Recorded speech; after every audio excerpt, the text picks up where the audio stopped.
আসসালামু রহমতুল্লাহ। আমি police clearance সম্পর্কে একটা কথা বলতেছি, একটু খেয়াল করেন। দেখেন যে আসলে আপনার একজন ব্যক্তি আবেদন করছে 14ই জুন, এই আবেদনটা করেছে 14ই জুন, আর আরেকটা করা হয়েছে 12ই জুন। এগুলা এখনও চলে মোফা ভেরিফিকেশন।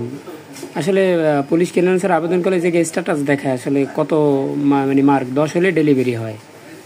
আর এই সার্টিফিকেটটা করা হয়েছে, আবেদন করা হয়েছে 21শে জুন। এটা আসলে পুলিশ কার্যালয়ে পুলিশ টাকা খাইছে, মানে অফিসিয়ালভাবে তারা কইরা দিছে, মানে থানায় যাইয়ে করছে, এই জন্য এটা ডেলিভারি হয়ে গেছে।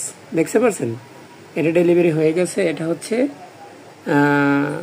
সার্টিফিকেটের শো করছে, একই থানা একই জায়গা। 12 তারিখেরটা হয় নাই, কিন্তু 21 তারিখেরটা হয়ে গেছে। এটা হচ্ছে আমাদের বাংলাদেশ।